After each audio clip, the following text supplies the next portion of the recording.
ਵਾਹਿਗੁਰੂ ਜੀ ਕਾ ਖਾਲਸਾ ਵਾਹਿਗੁਰੂ ਜੀ ਕੀ ਫਤਿਹ। ਸ਼ਲੋਕ ਮਹੱਲਾ ਪਹਿਲਾ। ਧੰਨ ਧੰਨ ਸ੍ਰੀ ਗੁਰੂ ਨਾਨਕ ਦੇਵ ਮਹਾਰਾਜ ਜੀ ਜਿਸ ਵਕਤ ਕਰਤਾਰਪੁਰ ਸਾਹਿਬ ਦੀਵਾਨ ਵਿੱਚ ਸੰਗਤਾਂ ਨੂੰ ਉਪਦੇਸ਼ ਬਖਸ਼ ਰਹੇ ਸਨ, ਉੱਥੇ ਕਰਤਾਰਪੁਰ ਵਿੱਚ ਇੱਕ ਪਖੰਡੀ ਸਾਧੂਆਂ ਵਾਲੇ ਭੇਖ ਵਿੱਚ ਰਹਿੰਦਾ ਸੀ, ਜਿਸ ਦਾ ਲੋਕਾਂ ਵਿੱਚ ਬੜਾ ਪ੍ਰਤਾਪ ਹੋਇਆ। ਬਹੁਤ ਸਾਰੇ ਪਦਾਰਥ ਕੋਲ ਸਨ। ਉਸ ਦੇ ਪਾਸ ਅਧਿਕਾਰੀ ਜਨਾਂ ਨੇ ਜਦੋਂ ਜਾ ਕੇ ਵੇਖਿਆ, ਉਸ ਦੀ ਖੋਜ ਕੀਤੀ ਤਾਂ ਖੋਜ ਵਿੱਚ ਉਸ ਦਾ ਜੀਵਨ ਚੰਗਾ ਨਾ ਨਿਕਲਿਆ।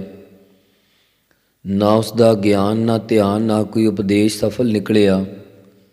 ਗੁਰੂ ਸਾਹਿਬ ਜੀ ਪਾਸ ਸਿੱਖਾਂ ਨੇ ਬੇਨਤੀ ਕੀਤੀ ਕਿ ਹੇ ਸੱਚੇ ਪਾਤਸ਼ਾਹ ਜੀ, ਇਹੋ ਜਿਹੇ ਇੱਕ ਸਾਧੂ ਲਿਬਾਸ ਵਿੱਚ ਪੁਰਖ ਵੇਖਿਆ ਹੈ, ਜਿਸ ਦਾ ਲੋਕਾਂ ਵਿੱਚ ਬੜਾ ਪ੍ਰਤਾਪ ਹੈ, ਪਰ ਪਰਮੇਸ਼ਰ ਦੇ ਸਿਮਰਨ ਤੋਂ ਖਾਲੀ ਹੋਣ ਕਰਕੇ ਉਸ ਤੋਂ ਕੋਈ ਲਾਭ ਪ੍ਰਾਪਤ ਨਾ ਹੋ ਸਕਿਆ।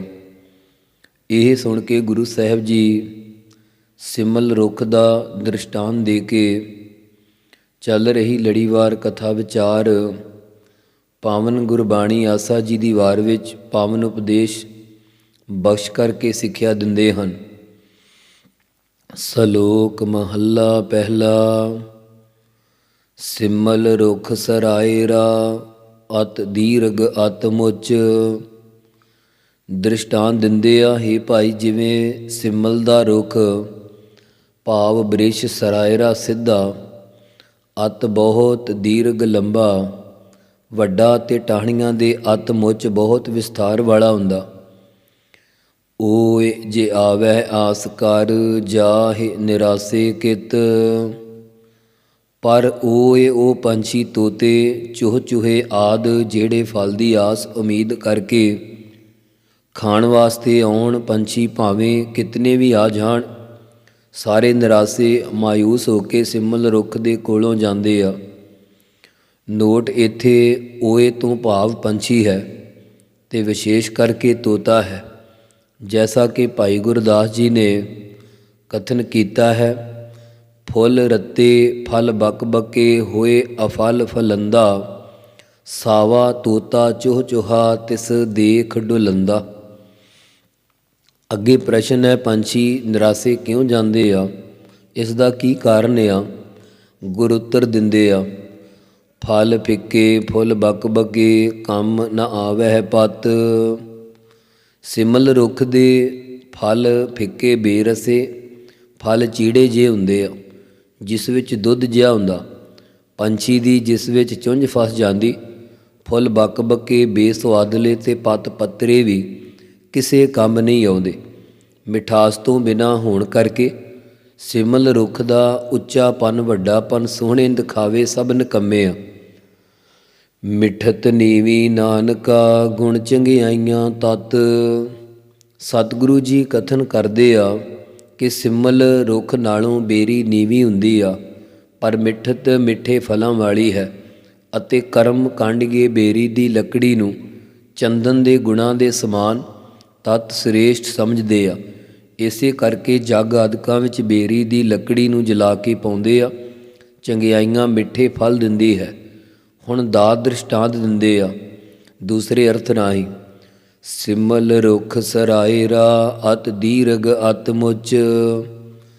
ਦੰਭੀ ਪਖੰਡੀ ਲੋਕ ਸਿਮਲ ਬ੍ਰਿਸ਼ ਦੀ ਨਿਆਈ ਸਿੱਧੇ ਹੋ ਕੇ ਆਕੜ ਕੇ ਬਹਿੰਦੇ ਆ, ਸੂਧੇ ਜਿਹੇ ਸੁਭਾਅ ਵਾਲੇ ਬੈਠਦੇ ਆ, ਅਤੇ ਲੋਕਾਂ ਵਿੱਚ ਬਹੁਤ ਦੀਰਘ ਭਾਰੀ ਪ੍ਰਤਾਪ ਹੁੰਦਾ, ਤੇ ਉਹਨਾਂ ਕੋਲ ਅਤਿਅੰਤ ਹੀ ਮੁੱਚ ਪਦਾਰਥ ਹੁੰਦੇ ਆ, ਜਾਂ ਬਹੁਤੇ ਵਿਸਥਾਰ ਵਾਲੇ ਚੇਲੇ ਪੜਚੇਲੇ ਆਦਿ ਹੁੰਦੇ ਆ।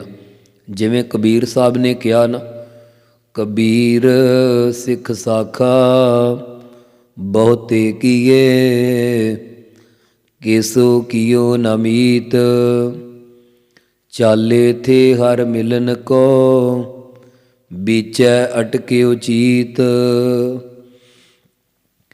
ਓਏ ਜੇ ਆਵੈ ਆਸ ਕਰ ਜਾਹਿ ਨਿਰਾਸੇ ਕਿਤ।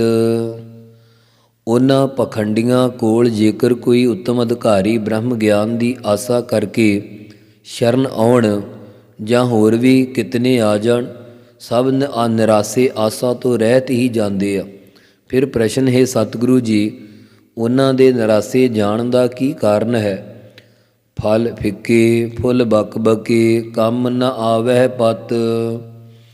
ਕਿਉਂਕਿ ਉਹਨਾਂ ਨੇ ਆਪ ਗਿਆਨ ਰੂਪੀ ਫਲ ਨੂੰ ਕਮਾਇਆ ਨਹੀਂ ਹੁੰਦਾ, ਜਿਸ ਕਰਕੇ ਉਹਨਾਂ ਦਾ ਗਿਆਨ ਫਿੱਕੇ ਬੇਰਸਾ ਹੁੰਦਾ।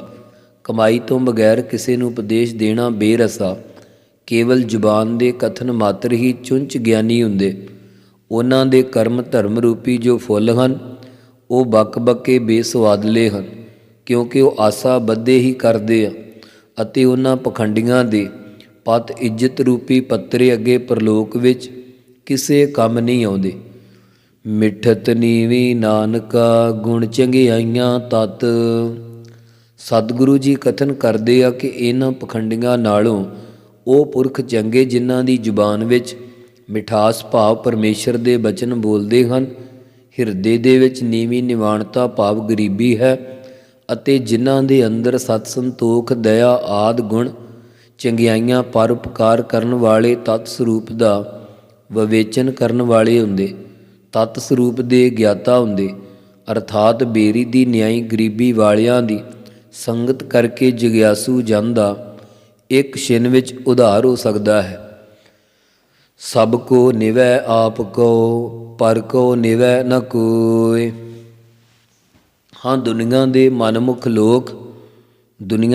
ਮਨਮੁਖ ਲੋਕਾਂ ਅੰਦਰ ਇਹ ਸੁਭਾਅ ਹੈ ਕਿ ਸਾਰੇ ਕੋਈ ਆਪਣੇ ਆਪ ਨੂੰ ਹੀ ਨਿਭਾਉਣਾ ਚਾਹੁੰਦੇ ਆ, ਪਰੰਤੂ ਆਪ ਕਿਸੇ ਪਰਾਇਆ ਤਾਈਂ ਕੋਈ ਵੀ ਨਿਭਣਾ ਨਹੀਂ ਚਾਹੁੰਦਾ। ਧਰ ਤਾ ਰਾਜੂ ਤੋਲੀਐ, ਨਿਵੈ ਸੋ ਗੌਰਾ ਹੋਏ। ਪਰ ਜੇਕਰ ਹੱਥ ਵਿੱਚ ਤੱਕੜੀ ਲੈ ਕੇ ਤੋਲ ਕੇ ਵੇਖੀਏ ਤਾਂ ਜੋ ਪੁਰਖ ਨਿਭਦਾ ਹੈ ਉਸ ਦਾ ਹੀ ਪੱਲੜਾ ਗੌਰਾ ਭਾਰਾ ਹੁੰਦਾ। ਅਪਰਾਧੀ ਦੂਣਾ ਨਿਵੈ, ਜੋ ਹੰਤਾ ਮਿਰਗਾਹੇ। ਅਪਰਾਧੀ ਕਹੀਏ ਗੁਨਾਹਗਾਰ ਲੋਕ ਦੂਣਾ ਦੋ ਗੁਣਾ ਭਾਵ ਬਹੁਤੇ ਝੁਕਦੇ ਆ, ਦੋਹਰੇ ਹੋ ਜਾਂਦੇ।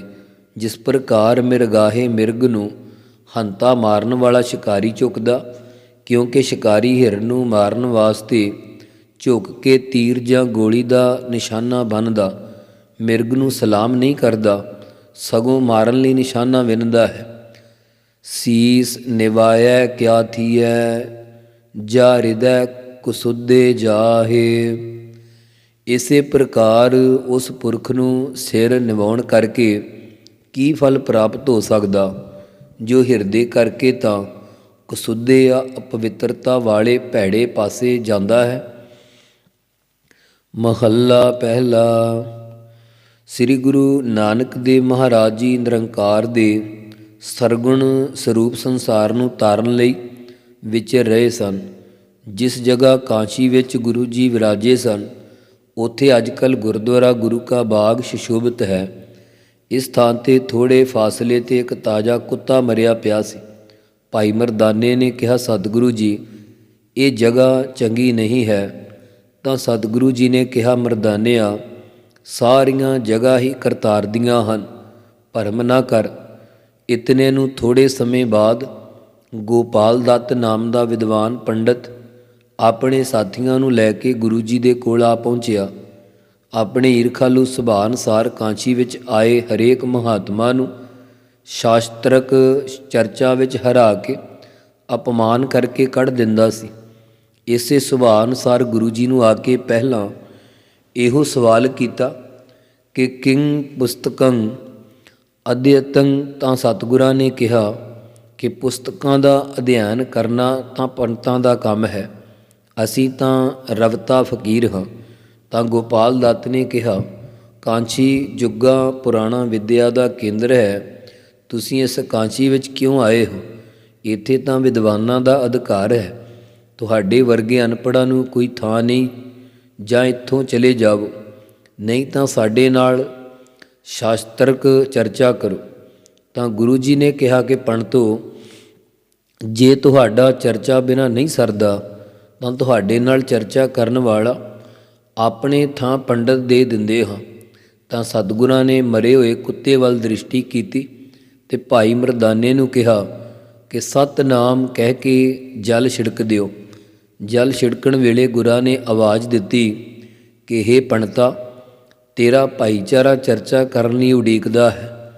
ਉਸ ਵੇਲੇ ਸਾਰਿਆਂ ਦੇ ਸਾਹਮਣੇ ਕੁੱਤਾ ਜੀਵਤ ਹੋ ਗਿਆ ਅਤੇ ਸਤਿਗੁਰਾਂ ਦੇ ਕੋਲ ਨਮਸਕਾਰ ਕਰਕੇ ਬੈਠ ਗਿਆ।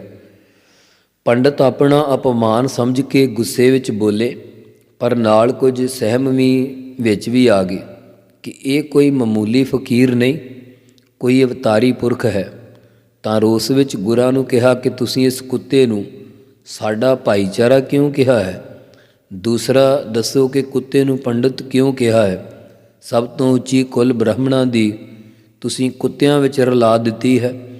ਇਸੇ ਕਰਕੇ ਨਿਹੰਗ ਸਿੰਘ ਕੁੱਤੇ ਨੂੰ ਪੰਡਤ ਕਹਿੰਦੇ ਆ। ਤਾਂ ਗੁਰਾਂ ਨੇ ਕਿਹਾ ਕਿ ਹੇ ਵਿਦਵਾਨੋ, ਪਹਿਲੀ ਗੱਲ ਜੋ ਕੁੱਤੇ ਨੂੰ ਪੰਡਤ ਕਿਹਾ ਹੈ, ਇਹ ਇਸ ਕਰਕੇ ਕਿਹਾ ਕਿਉਂਕਿ ਇਹ ਤੁਹਾਡੇ ਨਾਲੋਂ ਵਿਦਿਆ ਕੋਈ ਘੱਟ ਨਹੀਂ ਪੜ੍ਹਿਆ ਹੋਇਆ, ਬਲਕਿ 4 ਅੱਖਰ ਵੱਧ ਹੀ ਪੜ੍ਹਿਆ। ਦੂਸਰੀ ਗੱਲ ਕਿ ਭਾਈਚਾਰਾ ਕਿਉਂ ਕਿਹਾ, ਇਸ ਦਾ ਉੱਤਰ ਇਹ ਆਪ ਹੀ ਦੇਵੇਗਾ। ਤੁਸੀਂ ਇਸ ਦੇ ਨਾਲ ਪ੍ਰਸ਼ਨ ਉੱਤਰ ਕਰੋ। ਪੰਡਤ ਇਤਨੇ ਭੈਭੀਤ ਹੋਏ ਕਿ ਪ੍ਰਸ਼ਨ ਕਰਨ ਦੀ ਹਿੰਮਤ ਨਾ ਪਵੇ। ਜਦੋਂ ਪੰਡਤਾਂ ਨੇ ਕਿਹਾ ਕਿੰਗ ਪੁਸਤਕ ਅਦਿਤੰ, ਤਾਂ ਅੱਗੋਂ ਕੁੱਤੇ ਨੇ ਉੱਤਰ ਦਿੱਤਾ ਸਰਬ ਪੁਸਤਕ ਅਧਿਅਤੰ, ਕਿ ਮੇਰੀਆਂ ਸਾਰੀਆਂ ਹੀ ਪੁਸਤਕਾਂ ਹੀ ਅਧਿਐਨ ਕੀਤੀਆਂ ਹੋਈਆਂ। ਪੰਡਤਾਂ ਲਈ ਮਾਹੌਲ ਭੈਭੀਤ ਵਾਲਾ ਬਣ ਗਿਆ ਕਿ ਕੁੱਤਾ ਹੈ ਜਾਂ ਕੋਈ ਦੇਵ ਯਕਸ਼ ਹੈ। ਤਾਂ ਗੋਪਾਲ ਦੱਤ ਨੇ ਸਵਾਲ ਕੀਤਾ ਕਿ ਹੇ ਕੂਕਰ, ਇਸ ਮਹਾਤਮਾ ਨੇ ਤੈਨੂੰ ਸਾਡਾ ਭਾਈਚਾਰਾ ਕਿਉਂ ਕਿਹਾ? ਤੂੰ ਸਾਡਾ ਭਾਈਚਾਰਾ ਕਿਵੇਂ ਹੈ? ਤਾਂ ਅੱਗੋਂ ਕੁੱਤੇ ਨੇ ਉੱਤਰ ਦਿੱਤਾ ਕਿ ਹੇ ਬੇਟਾ ਗੋਪਾਲ ਦੱਤ, ਭਾਈਚਾਰਾ ਤਾਂ ਮੈਂ ਹੋਰਨਾਂ ਲਈ ਹੋਵਾਂਗਾ, ਤੇਰਾ ਤਾਂ ਮੈਂ ਸਕਾ ਦਾਦਾ ਹਾਂ। ਇਹ ਸੁਣ ਕੇ ਗੋਪਾਲ ਦੱਤ ਨੂੰ ਸਾਰੇ ਪ੍ਰਸ਼ਨ ਤੇ ਚਰਚਾ ਭੁੱਲ ਗਈ। ਕਹਿਣ ਲੱਗਾ ਕਿ ਜੇ ਤੂੰ ਮੇਰਾ ਦਾਦਾ ਬਿਸ਼ਨ ਦੱਤ ਹੈ ਤਾਂ ਕੁੱਤੇ ਦੀ ਜੂਨ ਵਿੱਚ ਕਿਵੇਂ ਪਿਆ ਹੈ? ਤਾਂ ਕੁੱਤੇ ਦੀ ਜੂਨ ਵਿੱਚ ਪਏ ਬਿਸ਼ਨ ਦੱਤ ਨੇ ਆਪਣੇ ਪੋਤਰੇ ਆਏ ਸਾਥੀਆਂ ਨੂੰ ਸੰਬੋਧਨ ਕਰਕੇ ਕਿਹਾ, ਮੈਨੂੰ ਹੁਣ ਆਪਣੇ ਨਾਲੋਂ ਤੁਹਾਡੀ ਜ਼ਿਆਦਾ ਚਿੰਤਾ ਹੈ ਕਿ ਤੁਸੀਂ ਵੀ ਕਿਤੇ ਮਰ ਕੇ ਕੁੱਤੇ ਹੀ ਨਾ ਬਣ ਜਾਇਓ, ਕਿਉਂਕਿ ਜਿਸ ਕਾਰਨ ਮੈਂ ਕੁੱਤਾ ਬਣਿਆ ਹਾਂ, ਤੁਸੀਂ ਵੀ ਉਹ ਕੁਝ ਕਰ ਰਹੇ ਹੋ। ਜਦੋਂ ਮੈਂ ਬਿਸ਼ਨ ਦੱਤ ਦੇ ਰੂਪ ਵਿੱਚ ਦਿਗਵਿਜੇ ਕੀਤੀ ਤਾਂ ਕਾਂਸ਼ੀ ਵਿੱਚ ਆਏ ਹਰ ਸੰਤ ਮਹਾਤਮਾ ਦਾ ਨਿਰਾਦਰ ਕਰਦਾ ਰਿਹਾ ਅਤੇ ਕਹਿੰਦਾ ਸੀ ਕਿ ਮੇਰੇ ਨਾਲ ਸ਼ਾਸਤਰ ਚਰਚਾ ਕਰ। ਜੋ ਹਾਰ ਜਾਂਦਾ ਸੀ ਉਸ ਦੇ ਬਸਤਰ ਲਾਹ ਕੇ ਬੇਇੱਜ਼ਤ ਕਰਕੇ ਕਾਂਚੀ ਵਿੱਚੋਂ ਕੱਢ ਦਿੰਦਾ ਸੀ। ਦੇਵਨੇਤ ਇੱਕ ਦਿਨ ਪੂਰਨ ਮਹਾਂਪੁਰਖ ਤੱਤ ਬੇਤੇ ਆ ਗਏ। ਜਦੋਂ ਮੈਂ ਉਸ ਨੂੰ ਪਹਿਰ ਸਵਾ ਪਹਿਰ ਚਰਚਾ ਲਈ ਤੰਗ ਕਰਦਾ ਰਿਹਾ ਤਾਂ ਉਹਨਾਂ ਨੇ ਸਰਾਪ ਦੇ ਦਿੱਤਾ ਕਿ ਤੂੰ ਸਾਨੂੰ ਬ੍ਰਹਮ ਚਿੰਤਨ ਕਰਨ ਵਿੱਚ ਵਿਘਨ ਪਾਉਂਦਾ ਰਿਹਾ ਹੈ। ਬੇਫਾਇਦਾ ਭੌਂਕਣਾ ਕੁੱਤੇ ਦਾ ਕਰਮ ਹੈ, ਮਨੁੱਖਾਂ ਦਾ ਨਹੀਂ। ਇਸ ਕਰਕੇ ਈਸ਼ਵਰ ਤੈਨੂੰ ਕੁੱਤੇ ਦੀ ਜੂਨ ਦੇ ਦੇਵੇ। ਹੇ ਗੋਪਾਲ ਦੱਤ, ਉਦੋਂ ਤੋਂ ਮੈਂ ਕਾਂਚੀ ਦੀਆਂ ਗਲੀਆਂ ਵਿੱਚ ਠੋਕਰਾਂ ਖਾਂਦਾ ਫਿਰਦਾ ਹਾਂ। ਅੱਜ ਮੇਰੇ ਭਾਗ ਜਾਗੇ ਕਿ ਨਿਰੰਕਾਰ ਦਾ ਸਰੂਪ ਗੁਰੂ ਨਾਨਕ ਸਾਹਿਬ ਜੀ ਆਏ ਤੇ ਮੇਰੀ ਮ੍ਰਿਤਕ ਦੇਹ 'ਤੇ ਦ੍ਰਿਸ਼ਟੀ ਪਾ ਕੇ ਕਲਿਆਣ ਕੀਤੀ ਹੈ। ਜਿੱਥੇ ਮਰੇ ਨੂੰ ਜਿੰਦ ਬਖਸ਼ੀ, ਉੱਥੇ ਬੋਲਣ ਦੀ ਤਾਕਤ ਵੀ ਇਹਨਾਂ ਦੀ ਹੈ। ਜੇ ਭਲੀ ਚਾਹੁੰਦਾ ਹੈ ਤਾਂ ਇਹਨਾਂ ਦੇ ਚਰਨ ਫੜ। ਫਿਰ ਬਿਸ਼ਨ ਦੱਤ ਨੇ ਬੇਨਤੀ ਕੀਤੀ ਕਿ ਗਰੀਬ ਨਿਵਾਜ, ਪਸ਼ੂ ਪ੍ਰੇਤਾਂ ਨੂੰ ਤਾਰਨ ਵਾਲਿਓ, ਮੇਰੀ ਵੀ ਕਲਿਆਣ ਕਰੋ। ਤਾਂ ਗੁਰੂ ਸਾਹਿਬ ਜੀ ਨੇ ਉਸ ਦੀ ਕੁੱਤੇ ਦੀ ਦੇਹੀ ਛੁਡਾ ਕੇ ਮੁਕਤ ਕਰ ਦਿੱਤਾ। ਸਭ ਦੇ ਦੇਖਦਿਆਂ ਕੁੱਤੇ ਦੇ ਸਰੀਰ ਵਿੱਚੋਂ ਬਿਸ਼ਨ ਦੱਤ ਦੇ ਸਰੀਰ ਦਾ ਪ੍ਰਕਾਸ਼ ਪ੍ਰਗਟ ਹੋ ਕੇ ਸਤਿਗੁਰਾਂ ਨੂੰ ਨਮਸਕਾਰ ਕਰਕੇ ਬਿਬਾਨ ਵਿੱਚ ਬੈਠ ਕੇ ਬੈਕੁੰਠ ਨੂੰ ਚਲਾ ਗਿਆ।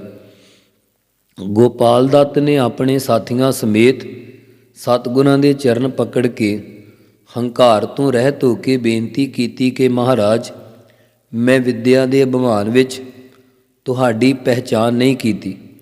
ਤੁਸੀਂ ਤਾਂ ਆਪ ਪਰਮੇਸ਼ਰ ਹੋ। ਕਿਰਪਾ ਕਰਕੇ ਦੱਸੋ, ਮੈਂ ਅੰਤঃਕਰਨ ਦੀ ਸ਼ੁੱਧੀ ਵਾਸਤੇ ਠਾਕੁਰਾਂ ਦੀ ਮੂਰਤ ਦਾ ਪੂਜਨ ਤੇ ਵੇਦ ਦੇ ਤਾਈਂ ਪੜ੍ਹਦਾ ਹਾਂ। ਕਿ ਇਸ ਤਰ੍ਹਾਂ ਕਰਨ ਨਾਲ ਮੇਰੀ ਕਲਿਆਣ ਹੋ ਜਾਵੇਗੀ ਕਿ ਨਹੀਂ? ਇਹ ਸੁਣ ਕੇ ਗੁਰੂ ਪਾਤਸ਼ਾਹ ਜੀ ਨੇ ਪਾਵਨ ਸ਼ਬਦ ਉਚਾਰਨ ਕੀਤਾ। ਮਹੱਲਾ ਪਹਿਲਾ। ਪੜ੍ਹ ਪੁਸਤਕ ਸੰਧਿਆ ਬਾਦੰ। ਪੁਸਤਕਾਂ ਦਾ ਪੜ੍ਹਨਾ ਸੰਧਿਆ ਸੰਧੀ ਕਾਲ ਕਰਨੀ ਜਾਂ ਕਿਸੇ ਨਾਲ ਬਾਦੰ ਚਰਚਾ ਕਰਨੀ, ਪੁਸਤਕਾਂ ਦਾ ਪੜ੍ਹਨਾ ਤ੍ਰੈਕਾਲ ਸੰਧੀ ਕਾਲ ਕਰਨੀ, ਇਹ ਸਭ ਬਾਦੰ ਵਿਅਰਥ ਹੀ ਹੈ। ਸਿਲ ਪੂਜਸ ਬਗਲ ਸਮਾਦੰ।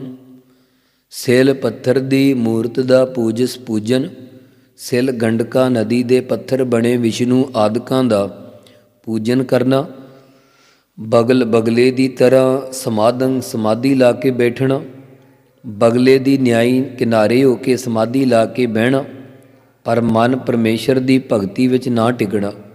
ਜਿਵੇਂ ਬਗਲੇ ਦੀ ਮੱਛੀਆਂ ਵਿੱਚ ਨਿਗਾਹ ਹੁੰਦੀ, ਇਉਂ ਅੱਖਾਂ ਬੰਦ ਕਰਕੇ ਉੱਪਰੋਂ ਸਮਾਧੀਆਂ ਲਾਉਣੀਆਂ, ਪਰੰਤੂ ਪਰਾਏ ਰੂਪਾਂ ਨੂੰ ਤੱਕਣ ਤੋਂ ਨਹੀਂ ਹਟਦੇ। ਮੁਖ ਝੂਠ ਵਿਭੂਖਣ ਸਾਰੰ।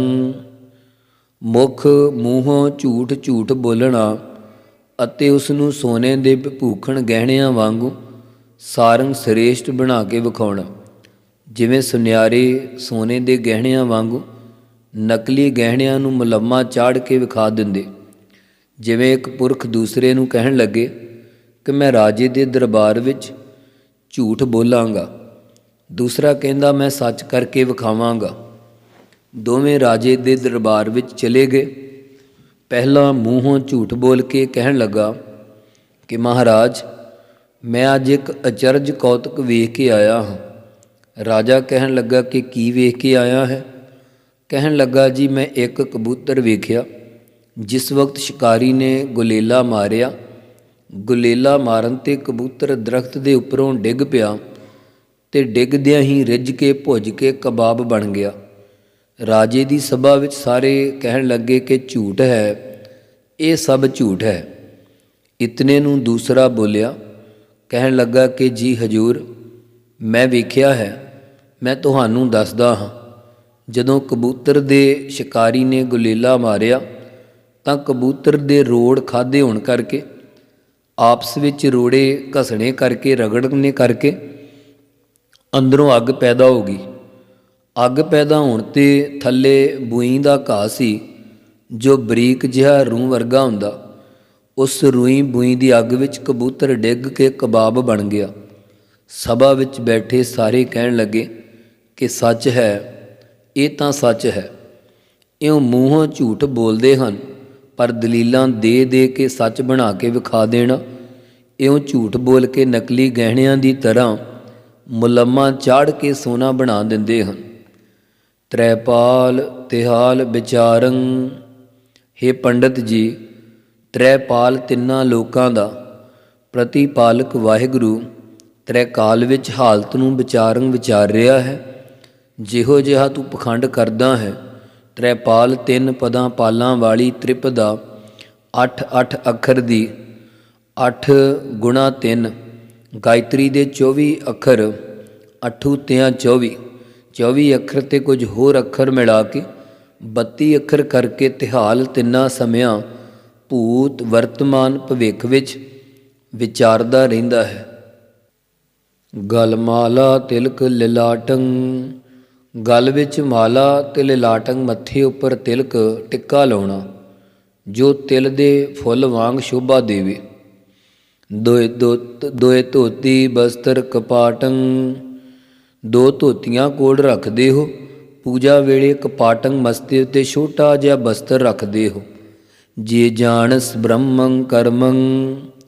ਹੇ ਪੰਡਤ ਜੀ, ਜੇਕਰ ਤੂੰ ਜਾਣਦਾ ਹੈ ਕਿ ਬ੍ਰਹਮੰ ਬ੍ਰਹਮ ਆਤਮਾ ਦੀ ਪ੍ਰਾਪਤੀ ਵਾਲੇ ਕੇਵਲ ਨਿਸ਼ਕਾਮ ਕਰਮ ਹਨ, ਸਭ ਫੋਕਟ ਨਿਸ਼ਚਉ ਕਰਮੰ। ਇਹ ਸਾਰੇ ਨਿਸ਼ਚੇ ਕਰਕੇ ਜਾਣ ਲੈ ਕਿ ਤਾਮਸੀ ਪੂਜਾ, ਪੱਥਰਾਂ ਆਦਿਕਾਂ ਦੀ ਪੂਜਾ ਫੋਕੇ ਹੀ ਕਰਮੰ ਕਰਮ ਹਨ। ਅੱਗੇ ਪ੍ਰਸ਼ਨ ਕੀਤਾ, ਹੈ ਸਤਿਗੁਰੂ ਜੀ, ਪਰਮੇਸ਼ਰ ਦੀ ਫਿਰ ਪ੍ਰਾਪਤੀ ਕਿਵੇਂ ਹੁੰਦੀ ਆ? ਗੁਰ ਉੱਤਰ ਦਿੰਦੇ ਆ, ਕਹੋ ਨਾਨਕ ਨਿਹਚਉ ਧਿਆਵੈ, ਵਿਣ ਸਤਿਗੁਰ ਵਾਟ ਨ ਪਾਵੈ। ਸਤਿਗੁਰੂ ਜੀ ਕਹੋ ਤੋਂ ਭਾਵ ਕਥਨ ਕਰਦੇ ਹਨ ਕਿ ਨਿਹਚਉ ਨਿਸ਼ਚੇ ਕਰਕੇ, ਭਰੋਸੇ ਕਰਕੇ ਸੱਚੇ ਗੁਰਾਂ ਨੂੰ ਧਿਆਉਣਾ ਕਰੇ, ਪਰ ਸਤਿਗੁਰਾਂ ਦੇ ਉਪਦੇਸ਼ ਤੋਂ ਬਗੈਰ ਪਰਮਾਰਥ ਦੀ ਸੂਝ ਵਾਲਾ ਭਾਉ ਭਗਤੀ ਦਾ ਵਾਟ ਰਸਤਾ ਨਹੀਂ ਪਾ ਸਕੀਦਾ। ਪੌੜੀ ਕੱਪੜ ਰੂਪ ਸੁਹਾਵਣਾ, ਛੱਡ ਦੁਨੀਆ ਅੰਦਰ ਜਾਵਣਾ। ਸੋਹਣੇ ਕੱਪੜ ਬਸਤਰ ਪਹਿਨਣੇ ਤੇ ਕਈ ਤਰ੍ਹਾਂ ਦੇ ਸ਼ਿੰਗਾਰ ਕਰਕੇ ਸੁਹਾਵਣਾ ਸੋਹਣੀ ਰੂਪ ਸ਼ਕਲ ਬਣਾਉਣੀ, ਇਹ ਸਾਰੇ ਜੀਵਾਂ ਨੇ ਸੰਸਾਰ ਦੇ ਅੰਦਰ ਭਾਵ ਵਿੱਚ ਹੀ ਛੱਡ ਕੇ ਪਰਲੋਕ ਨੂੰ ਚਲਿਆ ਜਾਵਣਾ ਜਾਣਾ ਹੈ। ਕਿਉਂਕਿ ਜੋ ਆਇਆ ਸੋ ਚੱਲਸੀ, ਸਭ ਕੋਈ ਆਈ ਵਾਰੀ ਹੈ। ਮੰਦਾ ਚੰਗਾ ਆਪਣਾ, ਆਪੇ ਹੀ ਕੀਤਾ ਪਾਵਣਾ। ਜੋ ਜੀਵ ਦਾ ਮੰਦਾ ਬੁਰਾ ਕਰਮ ਵਿਸ਼ਿਆਂ ਵਿੱਚ ਰਚਣਾ ਤੇ ਚੰਗਾ ਭਲਾ ਭਾਵ ਸਕਾਮ ਕਰਮ ਆਪਣਾ ਕੀਤਾ ਹੋਇਆ ਹੈ, ਉਸ ਕੀਤੇ ਹੋਏ ਅਨੁਸਾਰ ਪਰਲੋਕ ਵਿੱਚ ਆਪ ਹੀ ਫਲ ਪਾਉਣਾ ਕਰਦਾ ਹੈ। ਹੁਕਮ ਕੀਏ ਮਨ ਭਾਵ ਦੇ, ਰਾਹ ਭੀੜੈ ਅੱਗੇ ਜਾਵਣਾ। ਭਾਵੇਂ ਇੱਥੇ ਸੰਸਾਰ ਦੇ ਮਨ ਨੂੰ ਹਿਰਦੇ ਨੂੰ ਭਾਉਂਦੇ ਹੁਕਮ ਕੰਮ ਕੀਤੇ ਹੋਣ, ਪਰੰਤੂ ਅੱਗੇ ਪਰਲੋਕ ਰੂਪੀ ਰਸਤੇ ਜਮ ਮਾਰਗ ਰੂਪ ਜੂਨਾ ਰੂਪ ਭੀੜੈ ਤੰਗ ਰਸਤੇ ਜਾਵਣਾ ਜਾਣਾ ਪਵੇਗਾ। ਪਾਤਸ਼ਾਹ ਫਰਮਾਉਂਦੇ, ਖੰਡੇ ਧਾਰ ਗਲੀ ਅਤ ਭੀੜੀ, ਲੇਖਾ ਲੀਜੈ ਤਿਲ ਜਿਉ ਪੀੜੀ। ਨੰਗਾ ਦੋਜਕ ਚਾਲਿਆ, ਤਾ ਦਿਸੈ ਖਰਾ ਡਰਾਵਣਾ। ਐਸਾ ਮਨਮੁਖ ਪੁਰਖ ਦੋਜਕ ਨਰਕਾਂ ਨੂੰ ਨੰਗਾ ਬਸਤਰਾਂ ਤੋਂ ਹੀਣਾ ਹੀ ਬੇਪਤਾ ਹੋ ਕੇ ਚਲਾਇਆ ਜਾਵੇਗਾ, ਭਾਵ ਤੋਰਿਆ ਜਾਵੇਗਾ। ਤਾਦੋ ਪੁਰਖ ਖਰਾ ਅਤਿਅੰਤ ਡਰਾਵਣਾ ਭੈਦਾਇਕ ਦਿਖਾਈ ਦੇਵੇਗਾ, ਪ੍ਰਤੀਤ ਹੋਵੇਗਾ। ਕਰ ਔਗਣ ਪਛੋਤਾਵਣਾ। ਅੰਤ ਨੂੰ ਜੀਵ ਔਗਣ ਔਗਣਾ ਭਾਵ ਪਾਪ ਕਰਕੇ ਪਰਲੋਕ ਵਿੱਚ ਪਛੋਤਾਵਣਾ ਪਛਚਾਤਾਪ ਹੀ ਕਰੇਗਾ। ਨਰਕਾਂ ਦੀ ਅੱਗ ਵਿੱਚ ਪਛੋਤਾਵਣਾ ਪਿੱਛੋਂ ਤਾਵਣਾ ਤਾਉਣਾ ਹੀ ਪਵੇਗਾ। ਵਾਹਿਗੁਰੂ ਵਾਹਿਗੁਰੂ ਵਾਹਿਗੁਰੂ ਵਾਹਿਗੁਰੂ ਵਾਹਿਗੁਰੂ ਵਾਹਿਗੁਰੂ ਵਾਹਿਗੁਰੂ ਵਾਹਿਗੁਰੂ ਵਾਹਿਗੁਰੂ